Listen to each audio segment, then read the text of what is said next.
Is the war on Iran just? Not is it smart, not will it work. Is it just? Since almost no one's asking the question, tells us everything about where we are. When Operation Epic Fury was launched and the supreme leader was killed, what followed wasn't moral reasoning. It was either celebration or condemnation. We saw tribal reflexes, but we saw no principles. Today, I'm going to do something unfashionable. I'm going to apply an old ethical tradition, the just war theory, whose roots go back 1,500 years to St. Augustine, to the war on Iran. And the answer may be not what you expect. Before we begin, a necessary clarification. In some circles on the internet today, there is a dangerous distortion being circulated. The claim that the just war tradition is a catalyst for total war and the demonization of the opponent. This turns the truth on its head. Just war theory was designed as a restraint, not a license. Its purpose was and is to prevent the very total war logic from emerging that considers the enemy to be a monster to be destroyed rather than a rival to be defeated. The idea that just war theory is a pretext for total war is a complete inversion of the tradition's historical and philosophical purpose.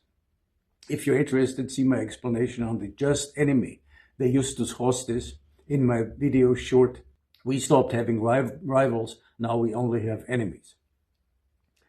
Throughout my career in political philosophy and security ethics, including my book 44 and 45, where I examined how liberal interventionism from Libya to Iraq produced chaos rather than order, I have held to one conviction: no good practice without sound theory.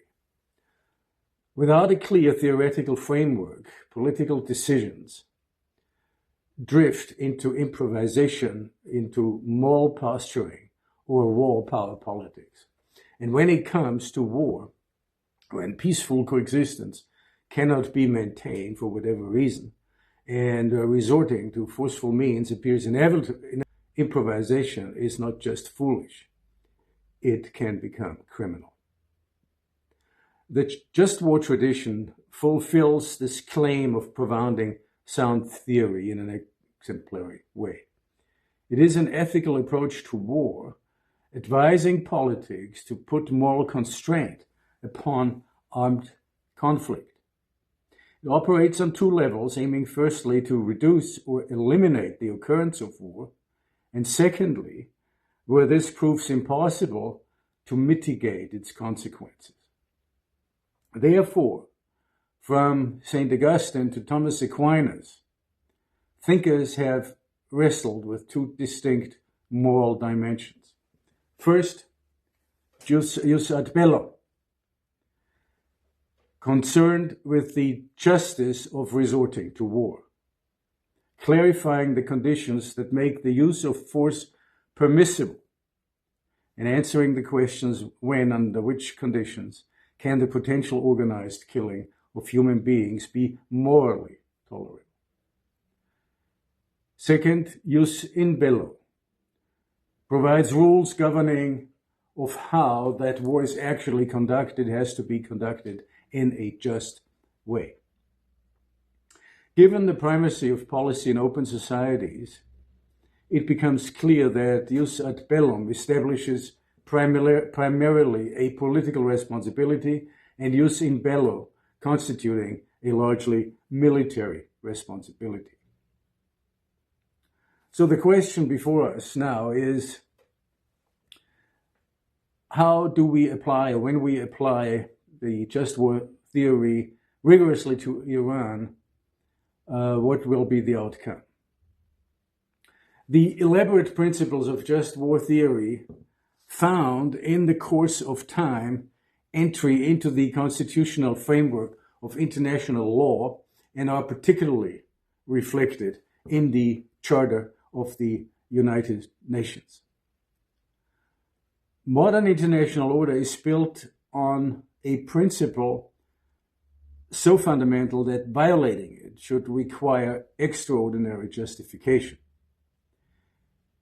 In Article 2, Paragraph 4 of the United Nations Charter, it says, all members shall refrain from the threat or use of force against the territorial integrity or political independence of any state. This is not merely a legal rule. It reflects a deeper moral conviction, namely, that stable relations between nations require respect for sovereignty and restraint in the use of violent means.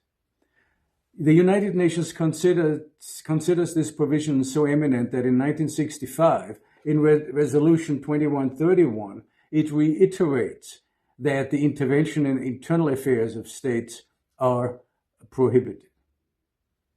In normal circumstances, this rule is non-negotiable. It is the foundation of civilized international relations. But, and this is where the difficulty begins, moral philosophy has long recognized that sovereignty is not and can never be absolute. The classical just war tradition departs naturally from the assumption that political authority exists for a specific purpose, to protect the common good and the lives of citizens. So when a regime systematically destroys those basic conditions, for instance, through genocide, ethnic or religious cleansing of certain populations, or massive crimes against humanity, the moral legitimacy of that sovereignty collapses. In such extreme circumstances, the prohibition of force may have to yield to higher moral obligations. This is, of course, not a license for intervention. It is rather a narrow, demanding exception. And the criteria are very strict. Here they are, 6 essential criteria altogether. Just cause. Is there a grave and verifiable wrong that demands correction? Right intention. Is the war aimed at restoring justice, not seizing resources, settling scores, or expanding influence? Legitimate authority. Who authorized the war, and by what right? Proportionality. Will the destruction caused by war be less than the evil it seeks to prevent? And last resort. Were all nonviolent alternatives exhausted? And finally, brought into the equation by Thomas Aquinas, reasonable prospect of success. Can the stated objectives actually be achieved through forceful means? So 6 criteria, each one must be met. Not 2, not 3 out of 6, all 6. And now let us apply them to the ongoing Iran war. First, just cause. The primary justification offered for Operation Epic Fury was the threat of Iran's nuclear program. Strategic theory does recognize preemption, but only in situations of imminent existential threat. By the way, I explained the aspect of preemption with respect to the Ukraine-Russia war in a normative way. Here is the link if you're interested. So the key word is imminent. Before the current strikes, the U.S. Director of National Intelligence had testified in March 25 that Iran was not building a nuclear weapon and that its supreme leader had not reauthorized the program that was suspended in 2003. The IAEA confirmed it and had found no proof of a systematic weapons effort. Then came Operation Midnight Hammer in June 2025, which struck Fordo and Natanz and Isfahan. And the administration itself declared it had obliterated Iran's nuclear program. Open source intelligence assessments confirmed that Iran made no substantial progress in rebuilding those sites. And now, just about a month ago, in February 2026, B-1 bombers struck again, allegedly setting the program back further still. So which is it? If the program was obliterated in June of last year and the rebuilding was negligible, and the latest strikes have pushed it back even further, then where is the imminent threat? You cannot simultaneously claim you have destroyed a program and then use that very program as a justification for continued war. The logic collapses under its own weight. And if potential capability alone justifies preemptive war, then any nuclear capable state can be attacked at any time by any rival powerful enough to do so. Second, right intention. Was the objective truly to eliminate a nuclear threat, or was it about regime change? The killing of the supreme leader suggests the latter. And within just war ethics, regime change by external force can only be justified when the fundamental life rights of a population are gravely and systematically threatened by their own government. Iran's regime, no doubt, is repressive. That is beyond dispute. But repression alone, however morally objectionable, does not meet the threshold that just war theory demands for violent overthrow from the outside. If it did, half the world's governments would be legitimate targets for such interventions. Third criterion, legitimate authority. If we kept to the technicality of the law, everything's clear. The US Constitution requires congressional authorization for war. As of today, that authorization has not been given. Operation Epic Fury was launched under executive authority alone. But the question of rightful authority must be judged through a more reflective lens. In just war theory, a legitimate authority is one that is recognized as having the mandate to protect the common good. The argument could be made on philosophical grounds that the executive is the rightful authority because the modern state has structurally delegated the defense of the realm to the commander-in-chief. If a threat is framed imminent and existential, the authority to act shifts and must shift from the deliberate body, the Congress or Parliament, to the active body, the president or the executive, supreme executive power. Because only this power is, in situations of imminent threats and urgency, able to act as the only functional and functioning authority. This applied particularly in cases where the legislative branch is paralyzed to act, say by special interests.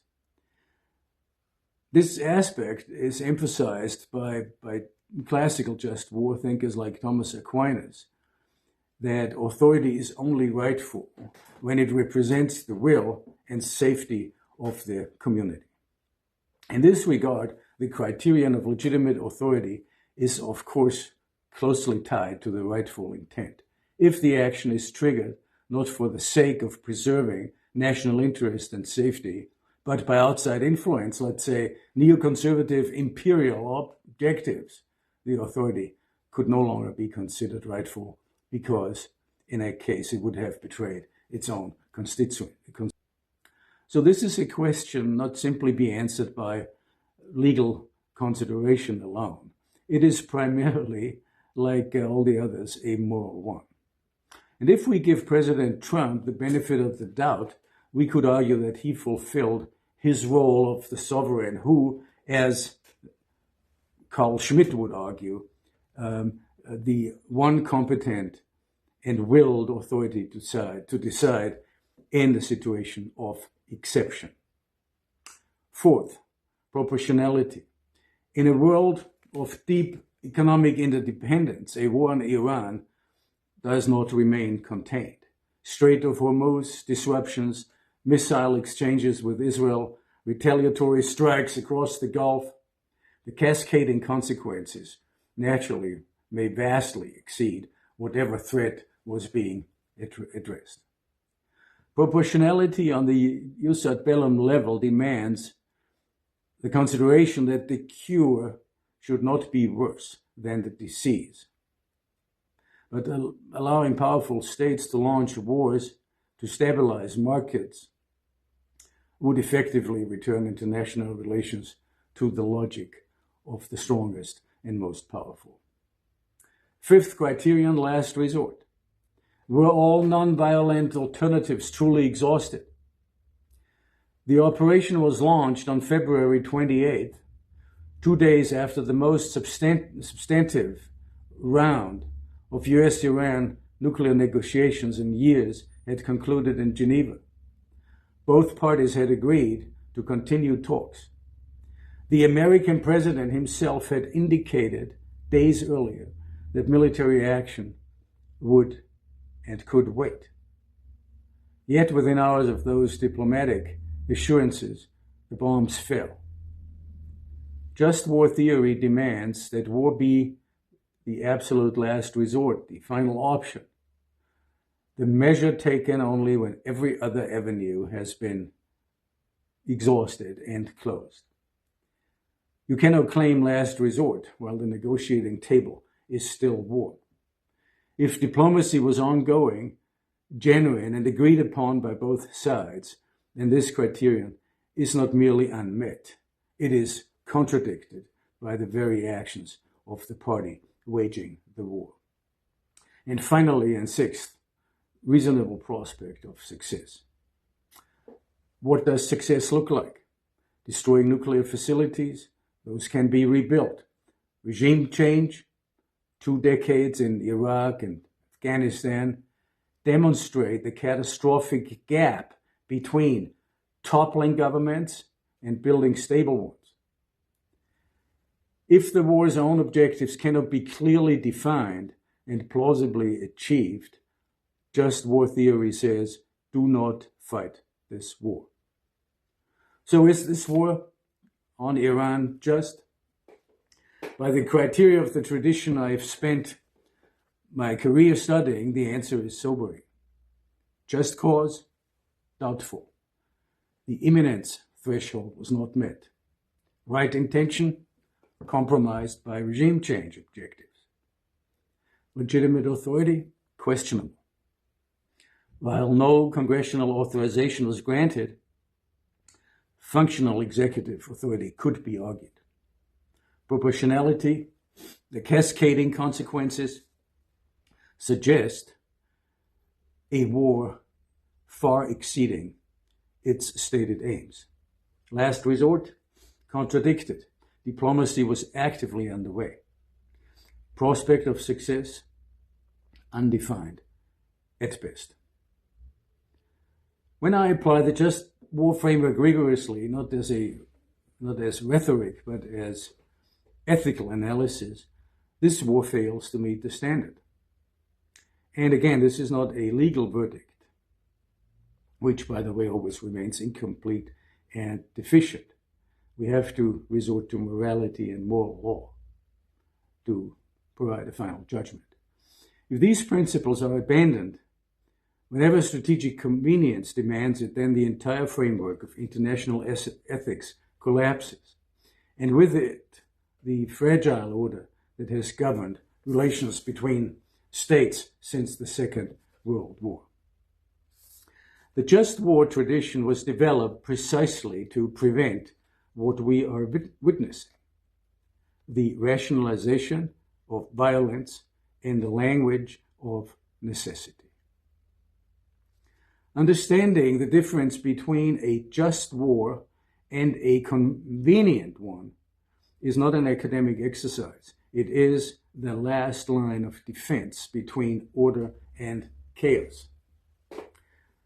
But having applied just war criteria to the current war in Iran, I do not hesitate to challenge us all to ask ourselves the following question.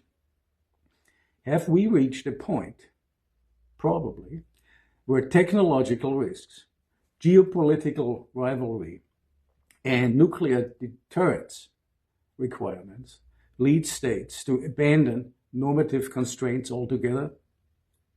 If the answer is yes, then we must accept a terrifying reality.